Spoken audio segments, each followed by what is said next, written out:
everybody. So today we're going to continue talking about transit Pluto squaring natal planets. Specifically, we're going to talk about Jupiter through Pluto, transit Pluto squaring Jupiter through natal Pluto. These are not universal.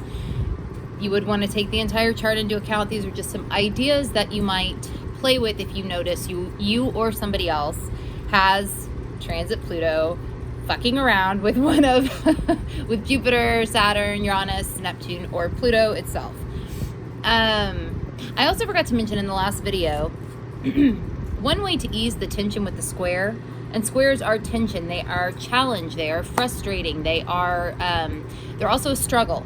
I would throw struggle as a keyword on here too. We only did 3 keywords per per aspect card, but struggle is another one that could fit here. One thing I forgot to mention in the last video, though, is one of the ways that you can ease the tension with square aspects is via the midpoint between the, and this is any kind of a square aspect. This could be in synastry, this could be in a natal chart, this could be in a composite chart, this whatever, and in transits. Look at calculate the midpoint for the natal planet and the transit planet, and that midpoint is a way to ease the tension. By sign, how you ease the tension, by house, the area of life or where you ease the tension. If the midpoint happens to be conjunct a natal planet, that natal planet becomes a vehicle to ease the tension. If there's no natal planet there, this is where I bring degree theory in.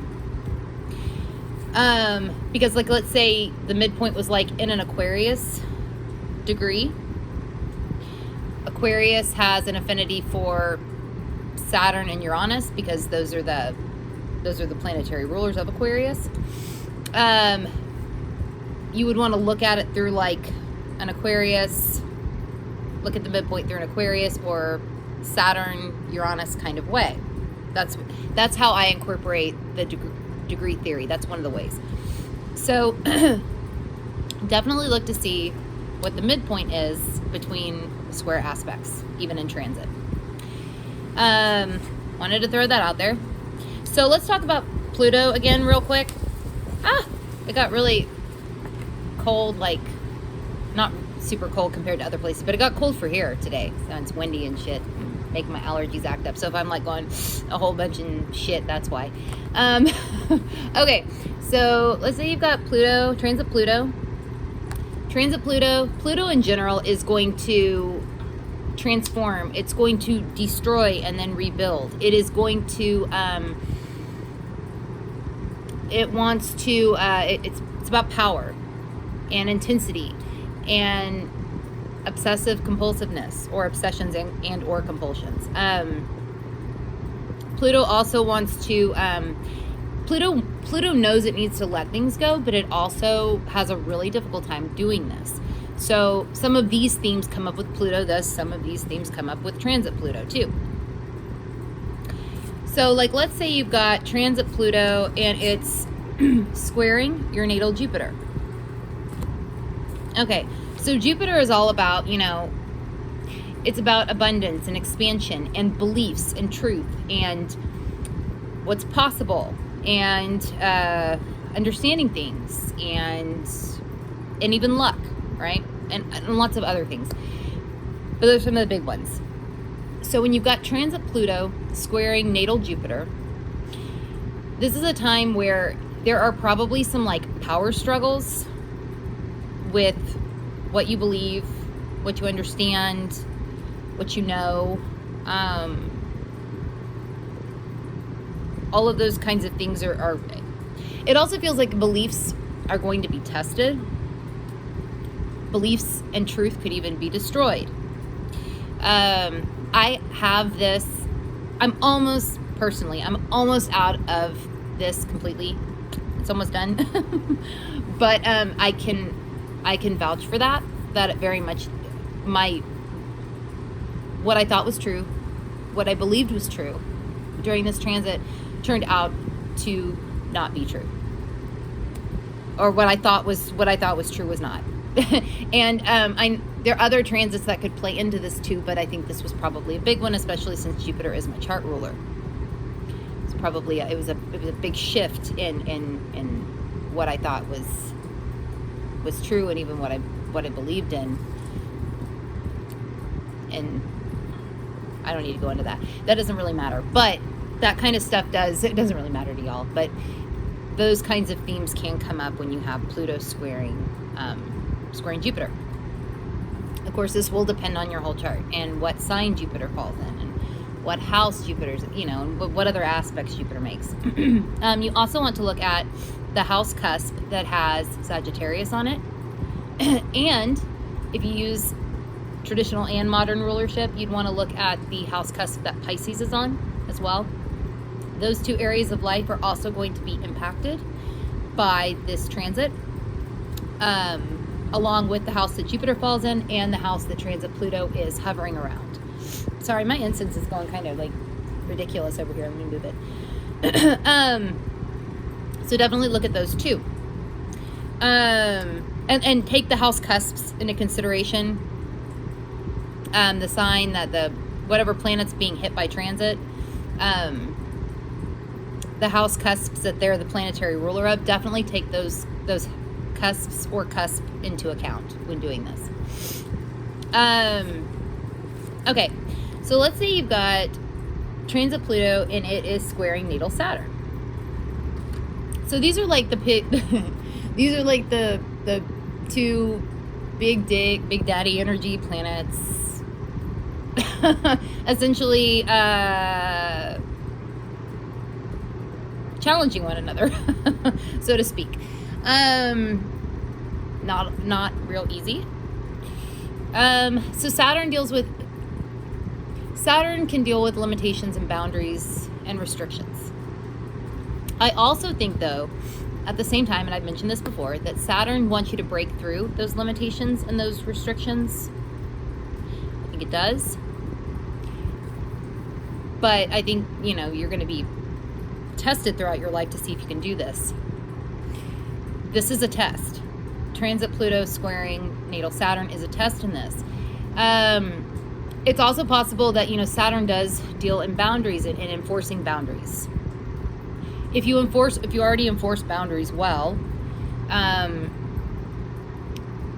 perhaps transit Pluto is wanting to challenge, wanting to destroy and rebuild how you do that. If you don't enforce boundaries well, it's probably still going to want to destroy and rebuild how you do that, but so you can do it better. Maybe so you can have better boundaries, things like that.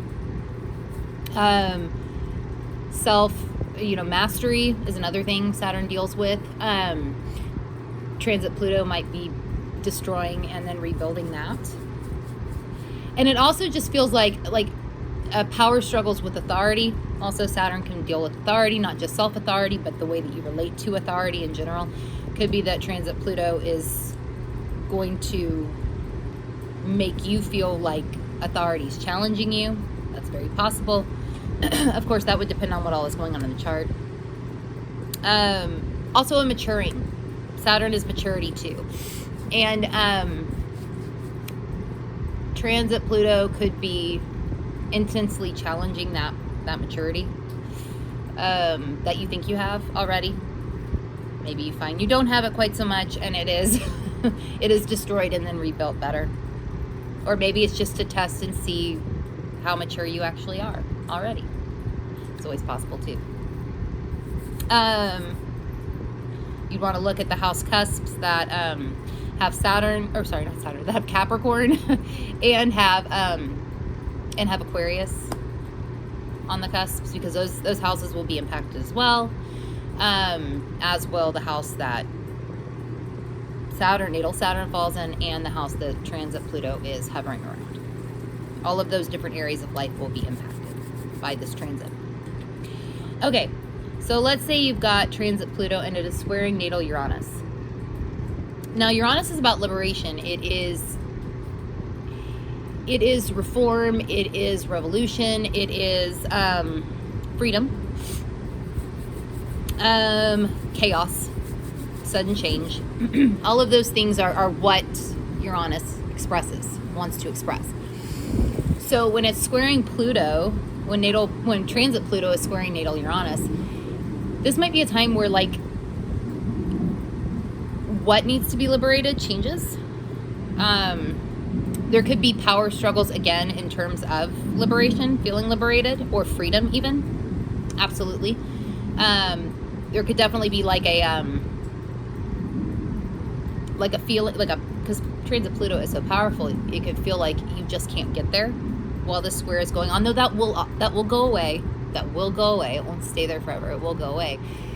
But it can, those kinds of themes can come up. Not feeling like there's a challenge with how liberated you can actually be, or how much freedom you can actually have. Now this one, because Uranus also deals in chaos, it can.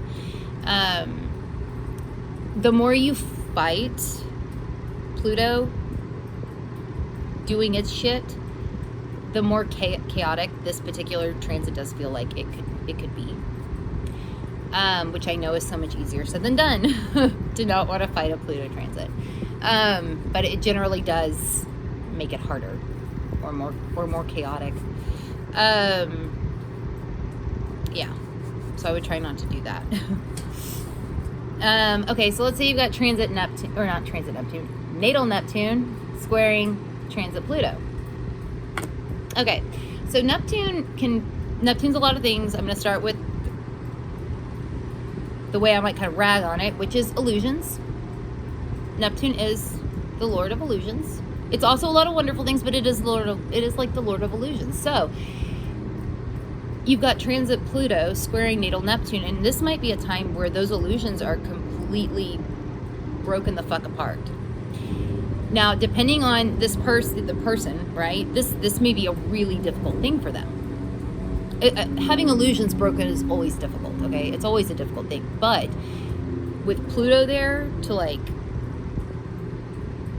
do what it does, the way that it does it, this can feel very, very, this can feel shattering. So I guess my advice here, if you know that transit Pluto is about to square natal Neptune, or you see that coming around the bend at some point, you know, I'm not off the top of my head, I'm not really sure if anybody's gonna see that anytime soon. Yeah, anyway, that's one that I would definitely think about the illusions that you might have by Neptune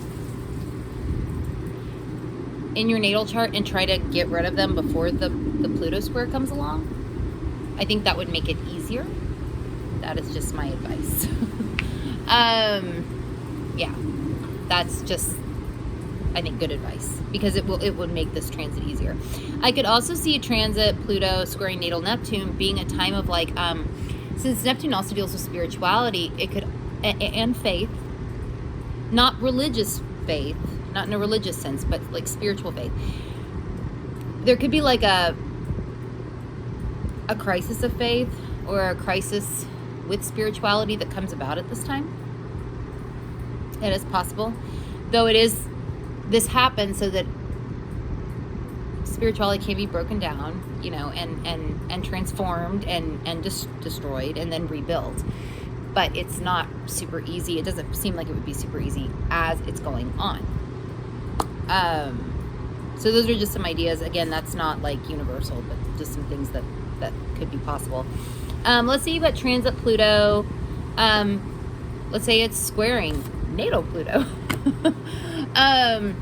Okay, so this is a time, okay, this feels like,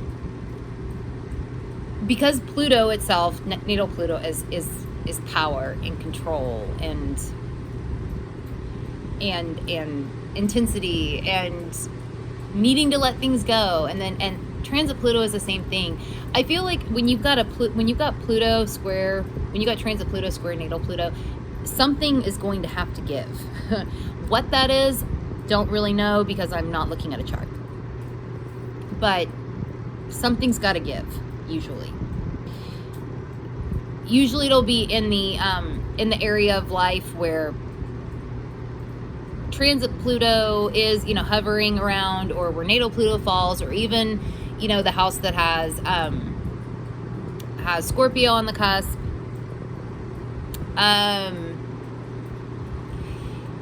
Something will have to give, and it will depend on the whole chart. But yeah, it's like something that you need to let go of. You don't want to let go of it, but you need to. That seems like a major theme here with the Pluto square Pluto thing. Yeah, that would probably be the major thing that I would think of when I think of this particular transit coming around. Yeah. Anyway, I'm gonna get going. If you want to follow us on Instagram, you can find us at Let's Fuck With Astrology. I am at Saturn Season Astrology on Instagram. Natalie is at Paternal Astrology on Instagram. If you want to like or subscribe or whatever the fuck people do with videos on YouTube, you can find us by searching for Let's Fuck With Astrology in the YouTube search bar. If you're already watching this on YouTube, you can like and subscribe below. If you do the Reddit thing, come join us on the subreddit Let's Fuck With Astrology. And if you're interested in the star cards, go to letsfuckwithastrology.com/star-cards. And again, these are not universal things. These are just some possibilities. Want to make that clear. You've got to look at the whole chart. Okay, y'all. I'll see y'all later.